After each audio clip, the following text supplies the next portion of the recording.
त्यांना त्यांची जागा दाखवली पाहिजे। देशाचे पंतप्रधान नरेंद्र मोदी साहेबांनी त्यामध्ये काही महत्त्वाचे निर्णय घेतले, त्याच्यामध्ये पण पाण्याच्या संदर्भातले असतील, इतर गोष्टी असतील, आणि त्यांच्याशी सगळे संबंध तोडून टाकले। निष्पाप लोक पर्यटनाच्या निमित्तानं जातात आणि अशा पद्धतीने हल्ले होतात, भ्याड हल्ले होतात। त्याचा सगळेजण तीव्र शब्दामध्ये निषेध करतात आणि ह्या गोष्टी कदापि होता कामा नये म्हणून ज्याच्या डोक्यातनं ही गोष्ट पुढे आलेली आहे त्या सगळ्यांना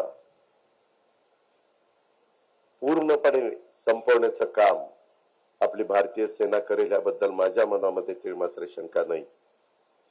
ही गोष्ट सुरुवातीलाच आपल्या सगळ्यांच्या समोर नमूद करतो। सार्वजनिक आरोग्य विभागाच्या वतीने आज राज्य कुटुंब कल्याण भवन आणि प्रशिक्षण केंद्र पुणे या इमारतीचं भूमिपूजन हा समारंभ आणि हिंदू हृदय सम्राट बाळासाहेब ठाकरे आपला दवाखाना लोकार्पण या कार्यक्रम मी सुरुवातीलाच हिंदू हृदय सम्राट बाळासाहेब ठाकरे आपला दवाखाना 43 दवाखान्यांचं लोकार्पण आज आपल्या सर्वांच्या साक्षीने झालं असं सुरुवातीला जाहीर करतो।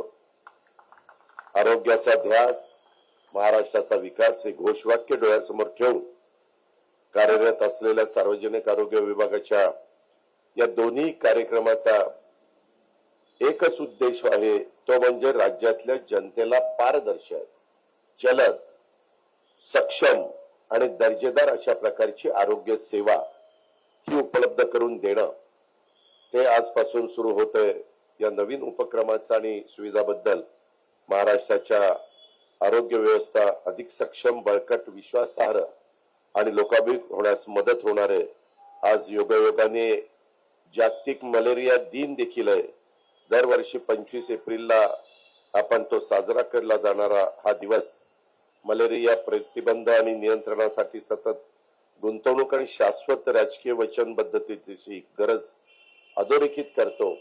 2007च्या जागतिक आरोग्य सभेच्या दरम्यान जागतिक आरोग्य संघटनेच्या, ज्याला आपण WHO या नावाने ओळखतो, सदस्य राष्ट्रांनी या दिवसाची स्थापना 25 एप्रिलची केलेली आहे।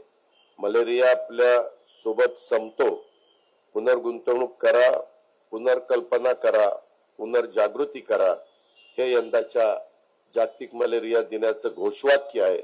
आणि केवळ घोषवाक्य नाही तर आपल्या मलेरिया निर्मूलन मोहिमेचा आणि आपल्या आरोग्य व्यवस्थेच्या पुढच्या काळासाठी दिशादर्शक आहे, असं पण आपण सगळ्यांनी मानलं पाहिजे।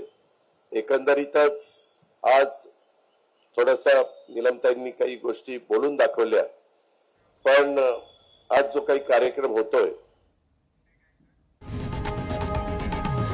लोकशाही मराठी ऐका, पहा, जागरूक रहा।